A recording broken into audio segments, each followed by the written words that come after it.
Hello, this is Augustus Benson from the Augustus channel, and I'm here to tell you a little bit about the game Reign of Augustus for Grand Ages Rome. And this I'll kind of be giving a little bit of an overview of the game, what it's like, and the visual sexiness. I mean, you can just call it sexiness. That's just beautiful. First, we'll start off with the social classes.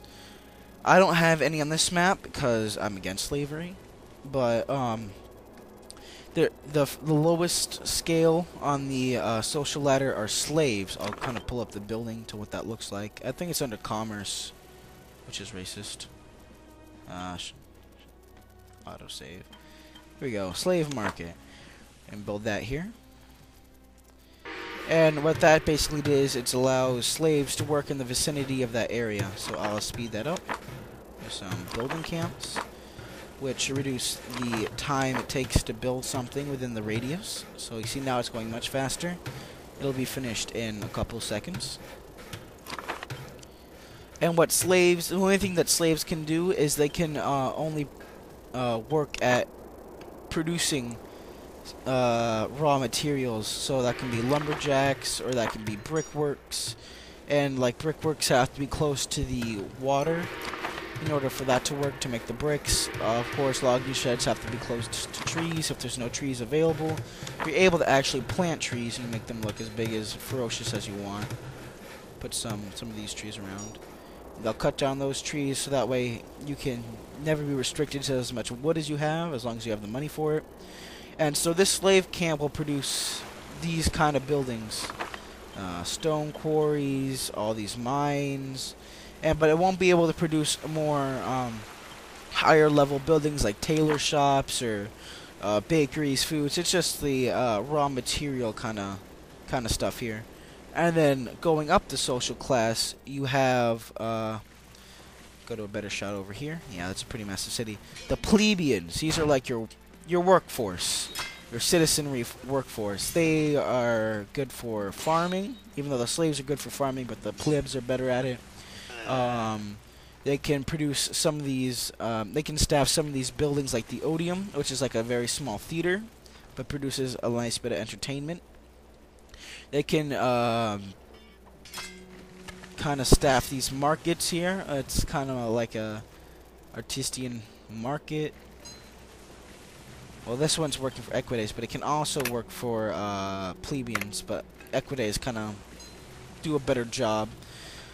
And they're like slaves but better, and can staff food building as well as like the bakery, farmers markets, but most importantly, they staff if I can find it here, trading posts. They're the traders of the city. And so this is producing linen. I'm trading linen. I'm selling wine to Memphis, and I can pull up the trade tab here, and you can see I can buy things and sell things from this tab down below. I can sell slaves to Carthage, etc. I did cheats on this map just for the purpose of showing you a big city. I can produce cities, without cheating, but I decided, I'm gonna make a video. Might as well make it look beautiful. Up on the next part of the social class is the Equites. These are your middle class. They produce recruits for your army, and they produce better food. For example, if I can find this bakery. Here we go. This bakery produces 35 food satisfaction and 6 bread. If I change it to plebs, it'll only make 30 food and only 3 pieces of bread. So you see, your Equites are much better at staffing buildings like food, entertainment, taverns, etc., which produce a little bit of food and a lot of entertainment. The plebs only need food to be happy, but the Equites need entertainment and food to be happy. If they're employed, they don't need as much food and entertainment as they would unemployed. They are very good status for building up your army. And then the next part is the patricians, which are a very elite workforce. They're ideal for staffing religious monuments like the Temple of Mars. If I put this up to patricians, it'll make 40 instead of 30 religion. And there's talents for your character. I'm playing as the Cicero character. I haven't even, you know, begun the trait line of this character, but you can see you can build up different traits which will really help you in your city building. But this is a vanilla character with cheats, so yeah, you can kind of cut me some slack there. So those are the 4 social classes. Now I can go on to the military.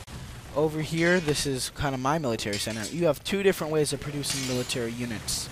You have the barracks, which kind of produces your lower class troops, which is the Astati, archers, and equestria, which is kind of, you know, middle class a little bit. So your rugged troops that can produce easily, they're much cheaper than what you can recruit at the military academy, which is your legions, basically. You got your Triarii in their segmenta armor, and you have the Praetorian Guard, which are just amazing, put it at that. In order to staff these buildings and to get their acquired units, you need to have stables, which produces the cavalry, and weaponsmiths, which allow some of these guys to actually have their armor and weapons, etc. And so now we can come over here and see. Well, this is a fort that I've built up on this hill to protect myself from these guys. Even though I've already had my battle with them, I could burn down the village if I wanted to. But you can see they're producing nice flour and goods, which I can trade off if I wasn't cheating. So this is my army here. I have 2 units of cavalry units, 3 units of Hastati, 2 units of these Triarii, and 2 units of archers. A very, it's like a legion almost. It's toned down here as in what you would find in Rome Total War, but the military experience can be very fun and rewarding. These here are towers which and walls which defend yourself from enemy attacks. They'll throw fire at it until it crumbles down. You have to protect them, kind of protect it with themselves. You have to build gates, etc. to get your troops through. I can just simply move my troops by right-clicking and then moving them up, and we can see the legions march forward. And that's the military aspect of the game. Just for shows here, after a victorious battle, I could destroy this village, gain 10 slaves, and quite some of money. So I'll do that and kind of see what it looks like. 1. Espada's Looper switched channel to battle room to on server. Now we can kind of see the buildings go down, and then everything's going to catch fire. Yay! Oh, joyful Romans. Continue going on now. Religion in the game. There are... Go over to this tab. There are 4... Oh, damn it. There are 4 temples. The Temple of Saturn, which the plebs particularly like, and they'll produce money with the more plebs that are within their area of influence. The Temple of Vesta, which will recruit or gain alms. Yay. We can kind of see the form. The form here is kind of the hub of your city. Here are the Praetorian Guards, by the way. This is what your city should be centered around. It's the heart and soul of your city. It gets upgraded with the more things you've done, but like the more squads and battles I've won, they add little things like that. The more research points, the prettier it gets, etc. It's like a nice way to mark how your progress is going. Anyway, the Temple of Vesta recruits alms, which you don't gain them instantaneously. You can do something called declare proscription and take the alms from the Temple of Vesta. As you can see, this has already 8,000, which will be a very nice boost to the economy, especially if you're going into debt. But this comes at a loss of your popularity, almost 20%. The higher popularity, the better. Once you hit 0 popularity, you'll start getting riots on your hands and fires. Your city will crumble before you, and that is not good. I can already assure you of that. The next one is the Temple of Mars, which gets denarii, or the money, from the patricians, equites, and a little bit of the plebs, but not as much as the equites. From the sphere of influence of this one. And also, I mean, it just looks epic. Gives a nice religious satisfaction too, compared to the 25 a Temple of Saturn would give you. If they were, of course, staffed by the patricians, there would be of better use.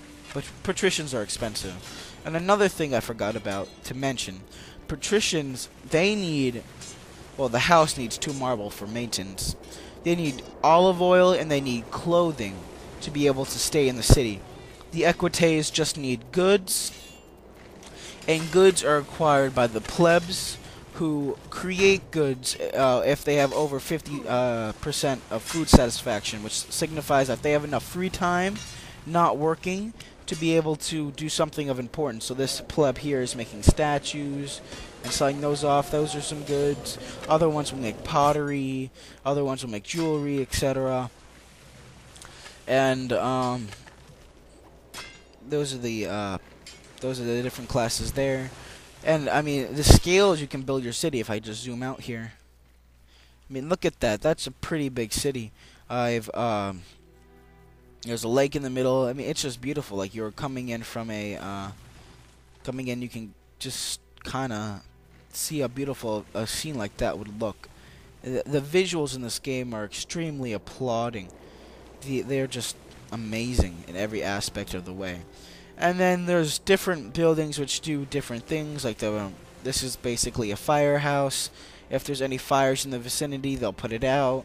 They also reduce the upkeep cost. The herbalists, which if there's a plague in the city, they'll cure everybody. It also adds to the hygiene. The fountains add hygiene, and the aqueducts basically supply the water to everybody. So there's many more buildings like that, but that would basically be giving away the game. Hopefully this has helped you broaden your aspect of Grand Ages Rome, Reign of Augustus. I hope to see you again later.